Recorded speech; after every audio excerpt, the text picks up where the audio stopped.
There is far more than meets the eye when it comes to tax in retirement. In today's video, we're going to break down the retirement tax that you shouldn't be paying for, but still do. I'm a certified financial planner and the owner of an independent financial planning firm. And every year we help retirees identify the best tax, saving, income and withdrawal strategies that work towards their retirement goals. The truth about taxes is very different from what you hear from most people online. Far too often, I see fear of paying taxes resulting in retirees leaving significant money on the table. Now, admittedly, no one wants to pay taxes, not before retirement and certainly not in retirement. But at the end of the day, one of the costs of making money are taxes. Taxes are literally the cost of extracting our wealth. I'm not saying you should just take it on the chin and ignore opportunities to minimize your tax liability. But one thing I will clearly say is that if out of fear of paying taxes, you don't end up maximizing the joy that the wealth you have worked so hard to accumulate should provide you, that would be a bad outcome. So in today's video, I'm going to share the exact process we used with a client to help them figure out a plan to minimize required minimum distributions, manage their tax liability, all while helping them feel retired. So this client came to me at age 59 at the end of her first full year of retirement, having accumulated significant wealth, about $2.5 million in a blend of investment accounts, along with a nearly paid off house that's valued at about $550,000. She had gone through a divorce several years back and wanted to formalize a plan for her retirement. She explained to me that most of her assets were in pre-tax accounts, that she hadn't saved much into Roth accounts and regretted it, and was living in fear of two things: large future required minimum distributions and the cost of private health insurance, since she was about 5 years out from Medicare age. As a result, she explained that she was doing her best to minimize her income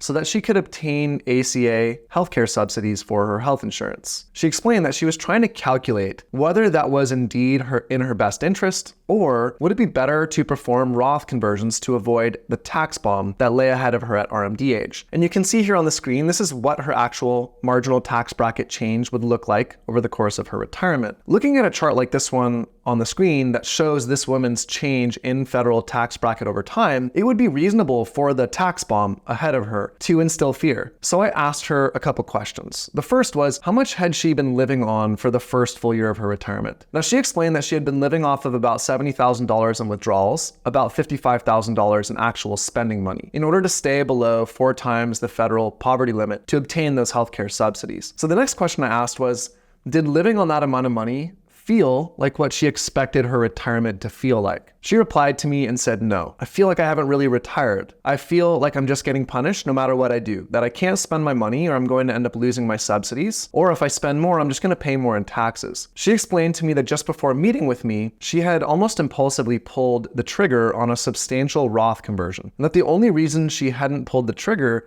was because she was worried about losing her healthcare subsidies. She explained that she felt stuck between a rock and a hard place.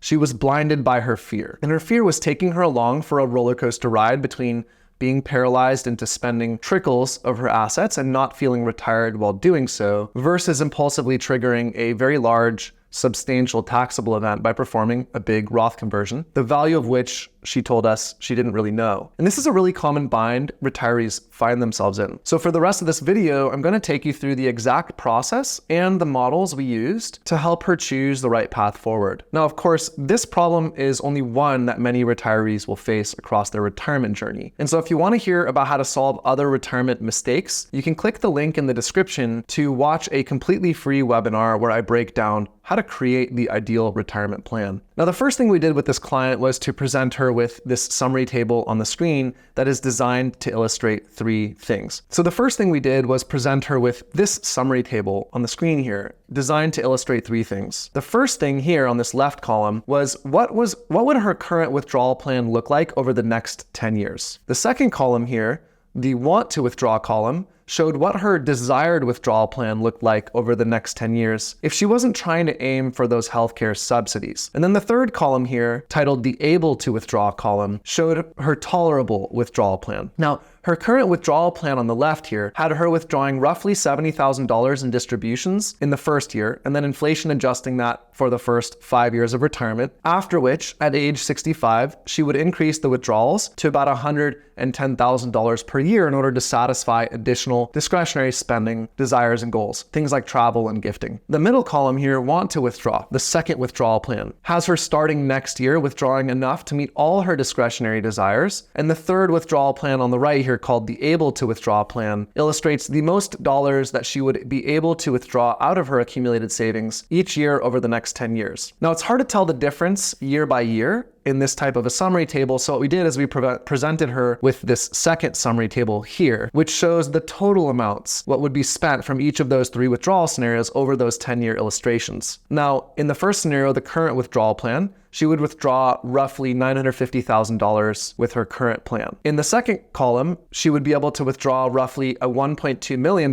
in the kind of want to withdraw scenario. And then the third scenario would have withdrawals of roughly up to $1.6 million in the can withdraw scenario. Now, to be clear, we weren't telling her she should spend the amount in the can withdraw scenario, that 1.6 million. We just explained that starting by understanding what the portfolio could tolerate as a withdrawal amount would help her see her situation more clearly. We used a modern guardrails approach to quantify the can withdraw scenario. And because I get tons of questions about the guardrails approach, I'm going to take a short detour in this video right now to illustrate it for this specific case. On the screen here, you can see her guardrails recommendation. It's this illustration with the green bar at the top and the red bar on the bottom. And in her case, we're recommending guardrails that have an 80% likelihood she will be able to have spending increases and a 20% likelihood she will have to make spending cuts during her retirement. So this summary table illustrates what the visual representation shows below. That based on the current portfolio value of $2,520,000, she would be able to spend roughly $14,762 per month. Her lower guardrail would trigger when the portfolio value goes below $1.768 million, or a 30% decrease in value, and that decrease in value would result in a 5% spending reduction, or a reduction of roughly $8,800 per year. Now, her upper guardrail would trigger when the portfolio value goes above $2,690,000, a 7% increase in value, and that would result in a possible spending increase of roughly $12,000 per year. And for as long as her portfolio remained between the two guardrails, she would simply inflation adjust her year one withdrawal amount each year until one of the guardrails is triggered. Now, we love guardrails because it helps give clients information about what they can spend. With traditional Monte Carlo systems or probability of success-based systems simply don't offer that. And you'll see that as this video goes on, having information about what she could spend really helped her ultimately arrive at the right decisions as to how to handle future required minimum distributions and the taxes associated with them, as well as her Roth conversion strategy. So now that the client understood the differences between her current withdrawal plan, her desired withdrawal plan, and her tolerable withdrawal plan, and how we arrived at that tolerable withdrawal plan, it was time to review whether she should continue trying to obtain Affordable Care Act healthcare subsidies. For that, we reviewed this summary table here that's on the screen. Now, this table shows the next 5 years of her retirement from age 60 to 64. The first row up here, where it says ACA subsidies, shows how much she would withdraw from the portfolio each year, starting with $70,000 and then inflation adjusting it each year, ending up with a total withdrawal of around $370,000 over those 5 years. Now, she received roughly $7,000 in financial benefit as a result of the healthcare subsidies. So this middle row here, called the value of subsidies, shows that. And what you can see here is there's a sum total for that as well at the end of those 5 years. The final row shows what she could withdraw. This is the guardrails approach. And it shows that what she could withdraw over those same 5 years, a total of roughly $770,000. And then this final green box below shows the differences between what she could withdraw using a guardrails approach and what her current plan would actually withdraw, which ended up being about $360,000. Now, after looking at this, she explained that she had no idea that a retirement income of this amount was even in the realm realm of possibility. She explained to us that she knew she had a lot of money, but she didn't really feel like she had a lot because she hadn't felt comfortable pulling money out of her accounts and losing her subsidies. But after doing this evaluation, she said it became clear to her that she had plenty of wiggle room to absorb the additional cost of private health insurance, and then some on top of that. And if we look back at her summary table together, comparing the first 10 years of spending, according to each withdrawal plan, the exact amount of wiggle room she actually has is almost $418,000 over 10 years, which is this number right here, which is the difference between what guardrails tells her she can withdraw and what she actually wants to withdraw in order to cover all of the desired discretionary spending she would do over 10 years. Showing this leads us to the next step of the puzzle. We're now finally ready to address those pesky required minimum distributions that the client had mentioned earlier. We explained that we understood that seeing the fact that you might have large RMDs that push you into higher future tax brackets, a graph like the one on the screen here, could trigger the desire to perform Roth conversions. Pay the tax now to avoid the tax bomb in the future. But we explained that there really are a few crucial things to consider here. The first thing to consider is this question: how much stress will bringing the taxes forward put on your portfolio, and therefore your ability to spend and enjoy in the first 5 years of your retirement? Now, if the cost of paying the tax for those Roth conversions will push your withdrawal rate above a tolerable or above a psychological limit, then that may not be a wise thing to do. So to help illustrate that more clearly, we are going to show this summary table here. And this summary table shows the distribution rates if she were to abandon the subsidies and spend her desired spending plan. You can see that in this column here labeled No Roth. And you can see that those distribution rates range from 4 to 4.8%. The second column here showed the same spending scenario, abandoning the ACA subsidies, but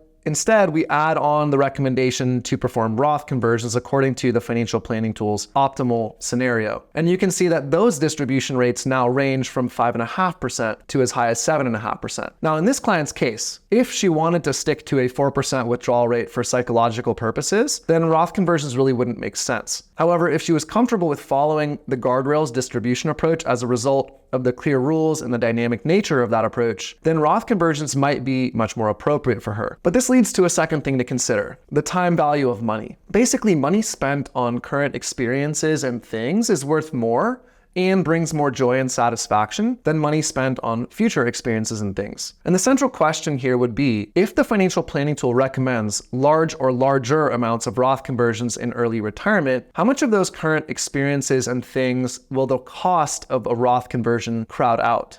Then the client needs to decide what to do. Do I accept a higher withdrawal rate in order to absorb the cost of the Roth conversions? In this client scenario, we're looking at withdrawal rates in the 7% range. What if she doesn't want to accept the cost of the conversion by taking on a higher withdrawal rate? Then where does she cut her spending in order to accommodate the Roth conversions? Well, obviously the spending that would be cut would have to be the discretionary spending, things like travel and gifting to the kids and the like. And then she would really have to evaluate if that's a trade that she wants to make. After all, ask yourself this hypothetical scenario. If you are 76 and you're not quite as physically able to do things that you were able to do in your 50s, things like play handball with your grandkids or take a scuba diving trip, then does paying taxes at 76 actually crowd out spending at that age that you would regret not being able to use for something else? Or would the inverse be true? Would paying the cost of a Roth conversion tax today that actually restricts you from being able to take an extra cross-country trip to see your grandkids or restricts you from the scuba diving trip with your partner be less desirable? Now, in the case of this woman, she clearly had space to perform Roth conversions. And you can see that here on this summary table here. This $418,000 in yellow is her Roth conversion wiggle room. In order to meet all her desired spending such that she would feel retired, she would only need to withdraw about $1.2 million over the first 10 years of her retirement, and you see that here. Well, her guardrails are telling us that she has about $1.6 million of withdrawal tolerance over that same time period, resulting in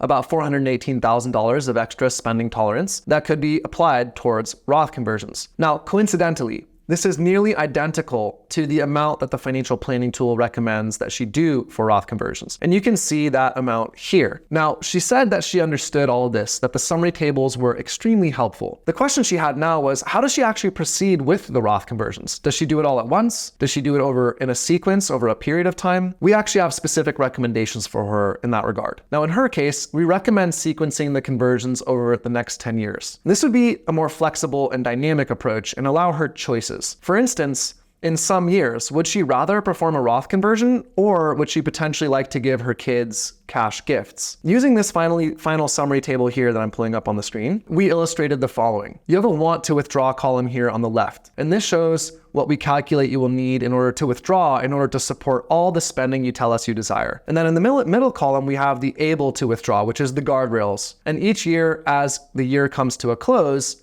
we would track this client's spending. Based on where that spending projects to end the year, we would know if the client were on target for the amount of withdrawals in the first column, or if they were closer to the amount of withdrawals in the guardrails column. And at that point in the year, the client would be able to make a flexible decision about where to allocate the difference between those two columns, which is illustrated on this third column here called Roth or gifting wiggle room. So for example, next year, this client would have or be projected to have about $27,000 in Roth or gifting wiggle room. In November or December of that year, she would review her withdrawal and spending reports and see if she was on target to actually have that $27,000 of projected distribution tolerance. And then at that point, she could allocate it as she saw fit. Now, this data-driven approach would actually allow her to be flexible while still meeting her tax planning goals. Now, ultimately, this client whose story I've been sharing with you today decided to forego Roth conversions for 1 year in the first year and test out a year of higher personal spending. She told us that she wanted to see what a year of feeling retired actually felt like before committing to anything. And as the year progressed, she planned one trip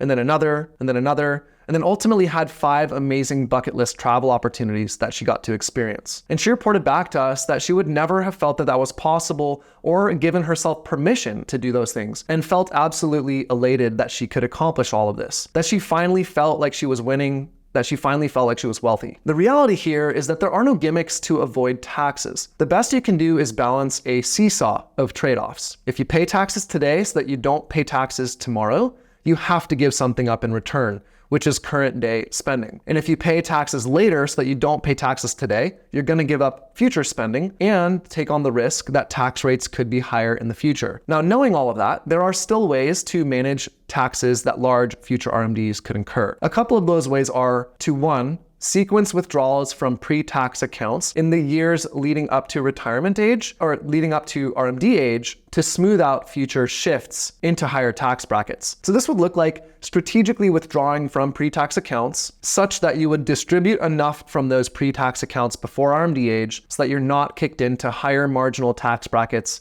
once RMDs actually kick in. A second thing you could do would be to perform qualified charitable distributions if you're charitably inclined and have the luxury to afford them. Qualified charitable distributions allow your RMDs to be satisfied tax-free to both you and the end receiver, so long as the end receiver meets specific requirements. And then a third strategy would be to tax locate specific parts of your asset allocation into pre-tax accounts. For instance, income from interest-bearing investments like bonds are going to get taxed at income tax rates regardless of where you hold them. Bonds also tend to grow more slowly than stocks. So holding a bond in a pre-tax account ends up being kind of net neutral from the perspective of the income generated, and then the gains on the underlying bonds are likely to be smaller than those through stocks. So therefore, holding those in pre-tax accounts can limit the eventual size of the account and therefore the required minimum distribution. Now, the trick here is to know what you are optimizing for and live in accordance with your personal values. Philosophically, at Peak Financial Planning, we help support people's desires to maximize their present-day joy from their wealth. And this looks like helping people understand the spending tolerance of their wealth first, and then encouraging them to explore how that spending can bring them joy. We believe that as long as there are good predetermined contingency plans in place, clients will know how and when to allocate or rein in spending if those things are warranted. And as a result, we often explain that paying taxes in the future is basically a bargain that purchases present-day flexibility and optionality. So,